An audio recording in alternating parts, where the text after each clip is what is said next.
it's awesome to win here, but at the same time, right? Yeah, you do look at it like that a little bit, but yeah, it's hard to get attention in the playoffs when you're not a playoff guy. So, what better way to do it than that? But yeah, it feels good. I mean, I feel like coming up, we've got more good tracks. I don't think that I wouldn't say this is the only race that we have a shot at. Ending the year out, I feel like we can win more races, and sometimes all it takes is one. And I think we've gained a lot in the last year, 6 months of this race car, and learned a lot. And the whole group's done a really good job, and it's a big testament to the people, right? When you can win a playoff race like that, there's some deflation after Daytona when you don't, achieve your goal there. And we had a great car. Things just didn't work out. So I think testament to the group, right? Push just as hard and bring a good piece here. Go to Lee. Dave, you had your hands full. First you come over to 43, and then you've got to, pull this thing together. And you look at the instant success Trackhouse had, and Mike Beam says a lot of that is we kind of started out as a truck team. They inherited a cup team. How do you guys get to that level so, Erik and Noah next year are just, up at that, battling for wins like Chastain and Suarez? Yeah, I mean, definitely you look at the December timeframe for the two different organizations and where we were at, and what was at GMS and what was at Petty's. There's not a lot there compared to a Trackhouse organization that had an active team going into it. I think the first day we had a meeting over there, we had like 20 people in the team meeting, and that was pretty much everybody that was there. So we've hired a lot of people since then, worked on a lot of relationships with Chevrolet, different people, trying to get more resources in-house, more tools for us to be better. And it's been good throughout the season. We're making gains on it. We have higher expectations of than what we're doing right now. There's plans in place to get more people, better resources. So, I think we're going to grow more, as this season ends up. And then next year, I think we're even going to be a step better. So I think it's just continuing to get the right people and the right resources in there. Any other questions for Joey and Dave? Go right there. Yep, go ahead. Hi, Alex Zetlow of the Charlotte Observer. And this is for all three of you, as I just said. Would you guys consider this a redemptive night for Erik? And I'd like to hear from all three of you if possible. You want me to go first? Yeah, and Erik, you can go first. No, I don't think it's redemptive. Obviously last year was a tough season for him. I watched from afar last year. There was races that were good, a lot that weren't great. But that's resources, that's cars that he's having to run. That's, nothing to do with him. So, I think he believed in himself and what he's capable of. I obviously believe in that. So I think it's a continuation of where he left off more than redemption. Yeah, I would agree. I mean, obviously I was a little in a bad spot towards the end of 2020, trying to find a new home, and the 43 car became that and took me in. I knew at the start, there was it was a long-term outlook for me, at least. I was like, all right, we got to settle in and build and figure it out. And it's not like I just came in and did that. There's a lot of great people that came in and were a huge part of that to build to where we are now. But it's just been cool to see, cool to be a part of, coming from, a four-car, powerhouse team like I was at to what was a single-car team last year to now a two-car team this year, and building into a race-winning program now has been probably the most rewarding of my racing career, and this is the 20th time I've said this tonight, but I'm very happy for myself to win a race, but more proud of the group. A lot of guys tonight was their first Cup win. Some was their first win in anything, any series. I've been fortunate to win many races in my career, and that's been awesome. And this is an awesome race to win. Don't get me wrong. I'm super happy, but just more proud of the group, and what they've brought to the table and what we've built over the last year and a half. Yeah, I mean, Erik's a foundational guy. He's not a redemptive. He's not. I mean, he's still got the prime of his career in front of him. I mean, when we went to go resign Erik, earlier this year, this was a talk about a person that's got 12, 14 more years of solid racing in them, and somebody you build a program around. We're a young organization, but we're also an experienced organization. Like you said, there's a group that came with that 43, and there was a fresh young group that came out of GMS wanting to go cup racing. And like he said, we all didn't know what we didn't know, right? We just wanted to go race, and we wanted to go win. And that was going to take resources. That was going to take Maury Gallagher, Mike Beam, Dave Ellens, a lot of guys just believing in that and trying to get Erik where he belongs. We're not doing anything but getting him exactly where he belongs, and that's in victory lane every single year. Thank you very much. I believe that there's a question in the press box for either Dave or Joey.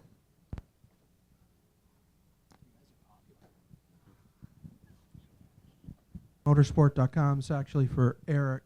Okay. Hey, Jim, let me let these guys go real quick. Okay.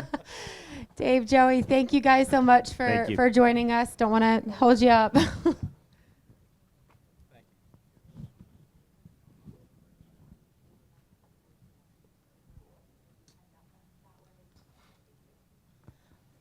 All right, Jim, go ahead. Erik, there are many distinguished drivers who've had long, successful careers in NASCAR who've never won one Southern 500. You've got 3 career wins in the Cup Series, but 2 of them have come in this race.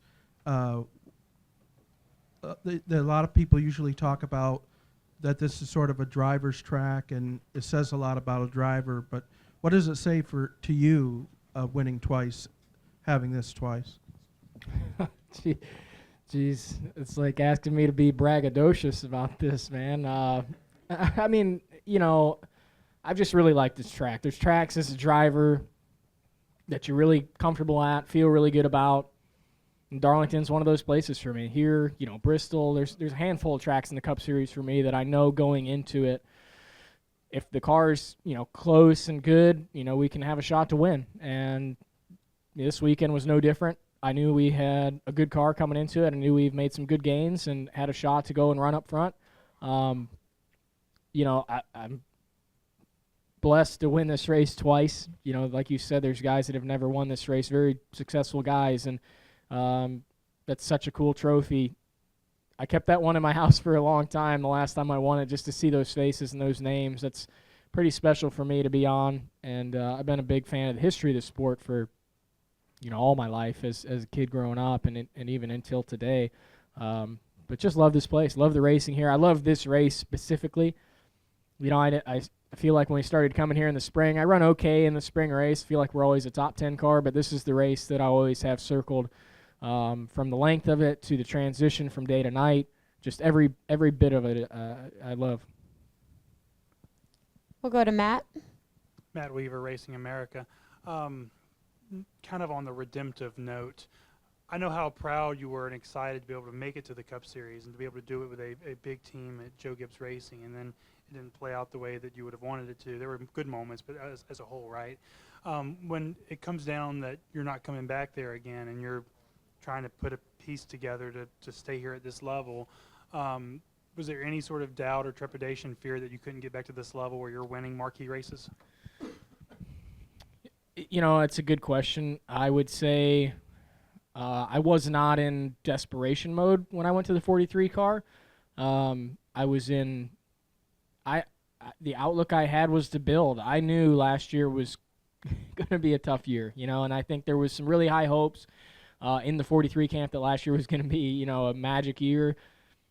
And I'm like, man, I'd love to say I can plug in and just make this car win races, but it just doesn't happen like that. And coming in, I knew it was going to take time to build. I was fortunate to have been with a winning organization and have won races in Cup and know what it takes was a big help for sure in coming into RPM at the time and now Petty GMS. But yeah, was there times when I doubted it? Probably. I remember you're not supposed to tell everybody what you're doing, but I mean, my close friends, right? I called them and said, hey, this is what I'm doing. Signed this deal with the 43 car. And, I could tell them that you can tell in your close friends' voices, right? When they're like, oh, yeah, that's good, man. I'm happy for you. And I'm sitting there on the phone. I'm like, yeah, yeah. And I actually was talking to one of them the other week, and he's like, I was really nervous when you first told me about this deal, and to see what you guys have done this year has really, proved me wrong. And so, yeah, I mean, there's some nerves in there at times, right? And I think the big thing for me, I never doubted myself, man. I was never found myself in a bad place. Sure, I was disappointed at times last year, absolutely. But never, I cannot say there was one time where I thought, man, I just can't do this. And then what has been your role when it comes to building this new car, leading them as a team? I talked to the guys about that earlier, but like in terms of like how you decide to give them feedback, the team debriefs. I mean, what is a driver's role in developing this new car? I think with this car, it's very obviously put a lot of parity into the sport. And it's really, it takes a great team for sure.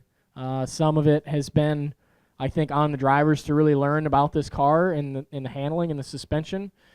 I feel like when I ask for changes and want to work on the race car, I really try to know what I'm talking about and really try to know what we're doing in the race car. And Dave knows that and tries to share as much information as he can with me.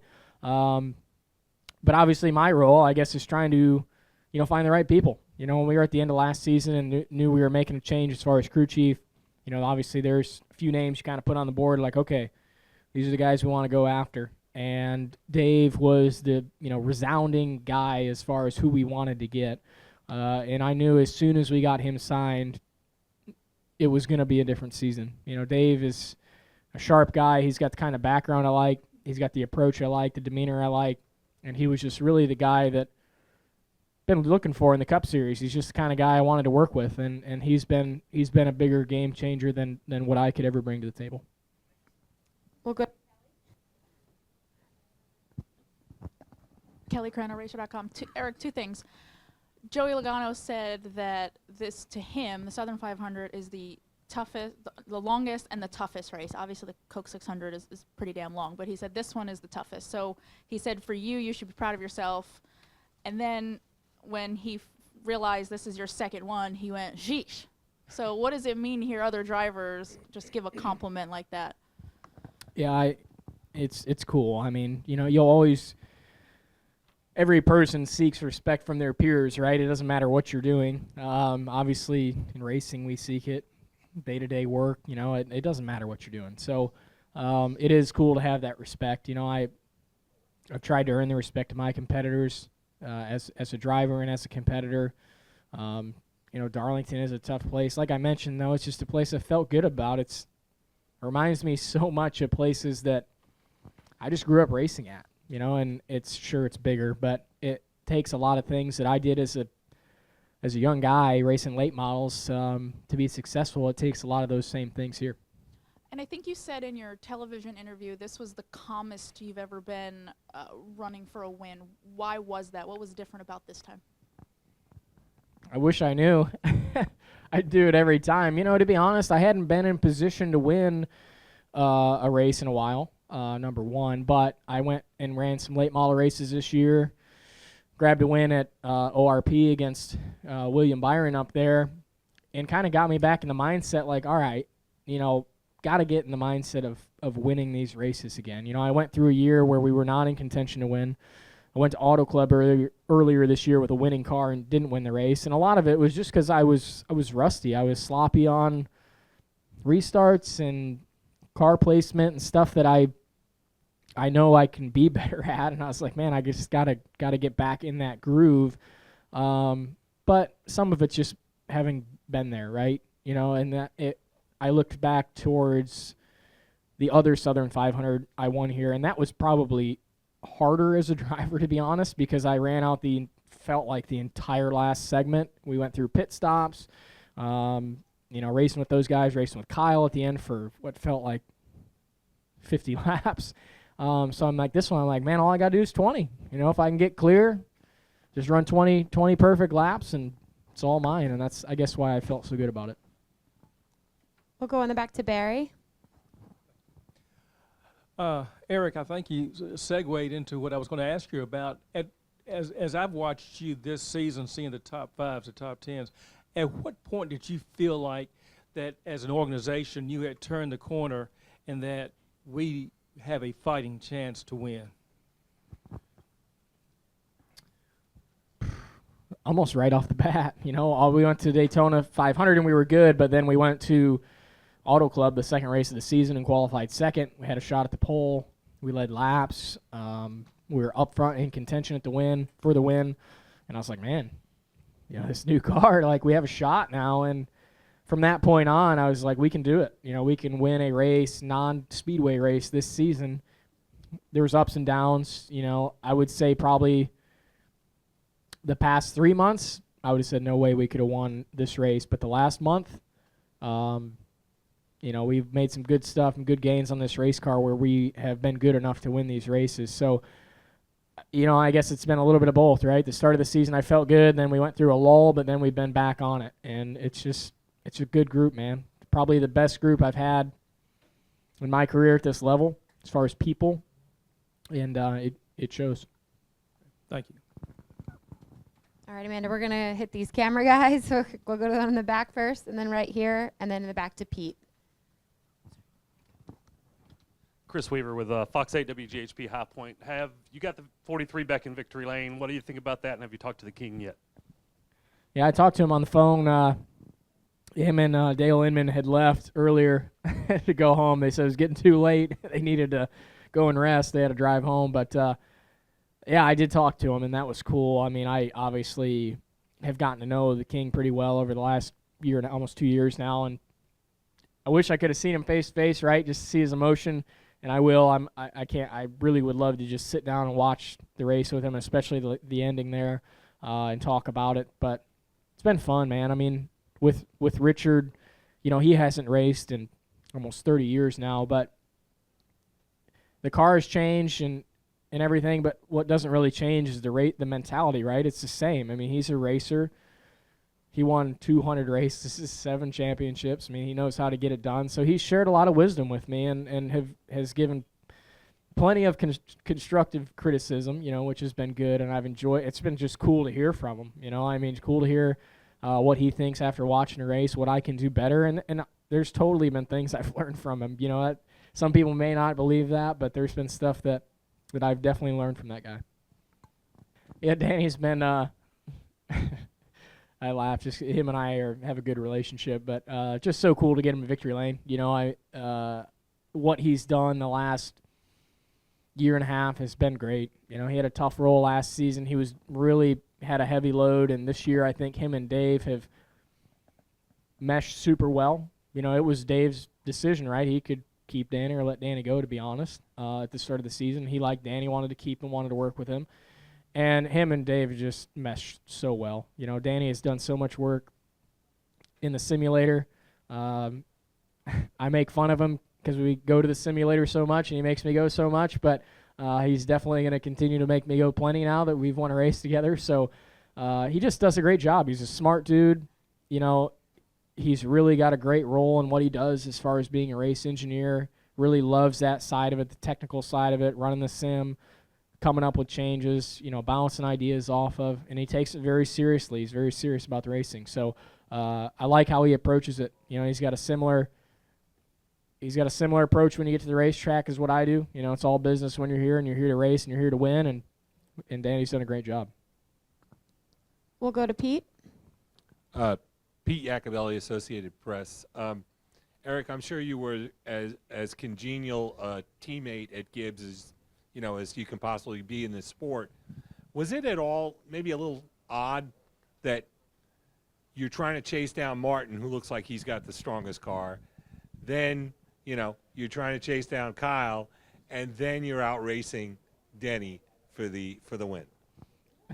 Yeah, I mean, they're fast, right? I mean, they're always fast, and I had plenty of fast cars when I was with them. But, yeah, it was funny. At one point, we were in the top 5 with 4 other, JGR cars. And so I was kind of laughing. I mean, but it's cool to get to go up there and race against those guys. And You know, at the end of the day, they gave me a great home for whatever it was, 3 years, and I had a great time there. I learned a ton, and what I've learned there is what I've brought with me to this camp the last 2 years, and without that experience, I don't know that we would have ever built to this point, you know, to be totally honest with you. So I'm always thankful for what they did for me in my career early on, through trucks, Xfinity, early in Cup, and like I totally believe that without them, I wouldn't have been at this point. But yeah, it was kind of funny, you know, getting to go up against those guys at the end, and when Kyle was sitting in front of me before he blew up, I was like, man, it's just like 3 years ago, raced against you for this one last time, and I was hoping to get to do it again. And you know, Kyle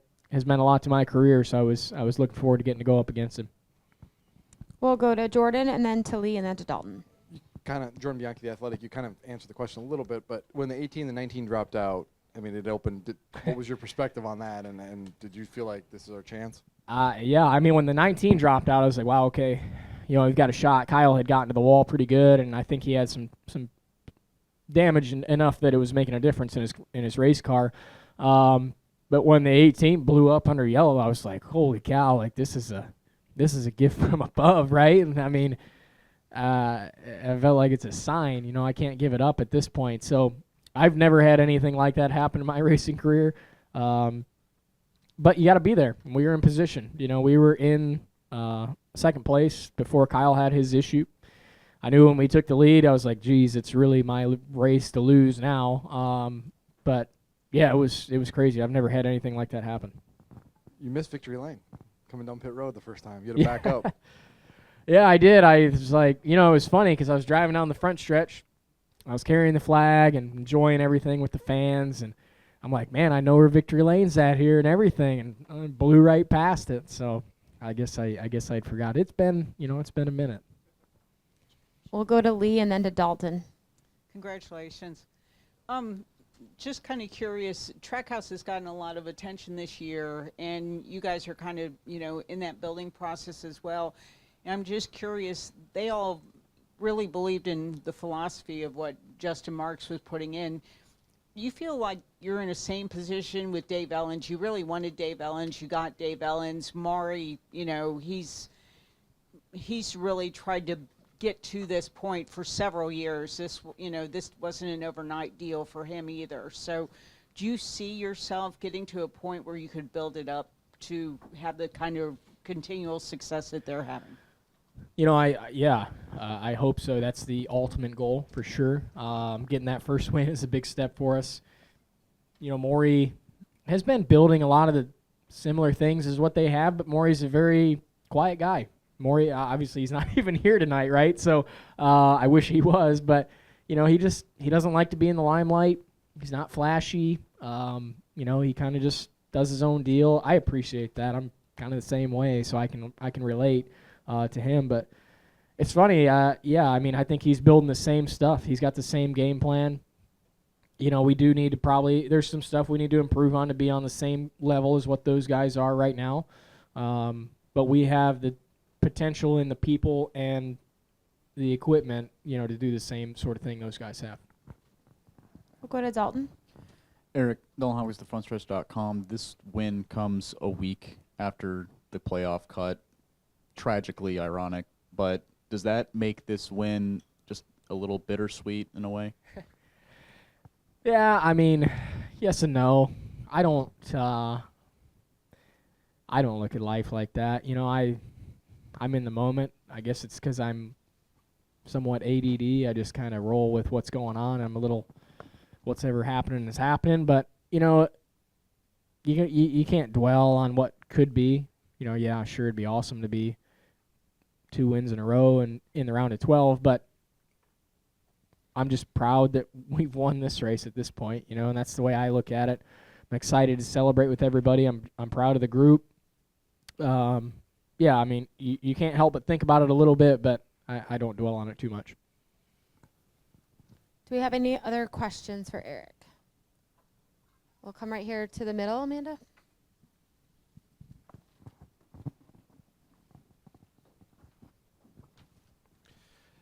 Erik, second, Seth Eckert with KickingTires.net. this is the 200th win for the number 43. Does that add any significance to your win tonight? Yeah, it's cool for multiple reasons for me. Obviously, getting number 200 for the 43 is pretty cool, but just getting a win for the 43 in general is pretty special. It's been, I think, 8 years since they last won a race, and before that, a multitude of years, and especially in that a non-plate track, it's been 20, 30 years. So really special. I as soon as I came to the 43 team, I got so many racing fans in my family. My grandma specifically was so pumped I was coming to drive the 43 car.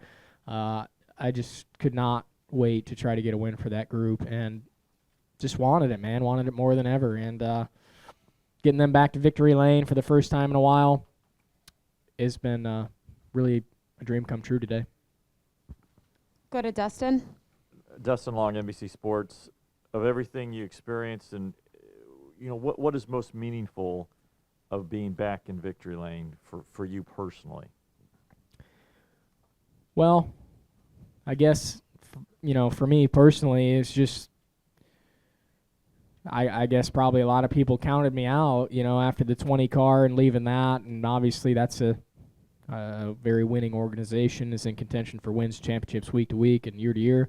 I think there's a lot of people that was like, well, he's going to run out whatever he can do at that group, and then he's done, and I just never looked at it that way. My total view going in was to build, and I knew as soon as I met the group on the 43 team, which is almost all the same guys as it is today, that they had tons of potential. These are guys that have been at few other teams, but mostly the 43 group for a while.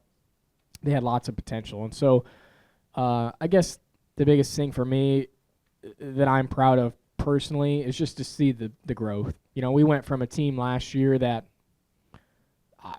we were running 30th here last year, and we blew a motor, in the 500, Southern 500, and to come this year and be a top 5 car all day and then win the race, man, it's something to be pretty proud of.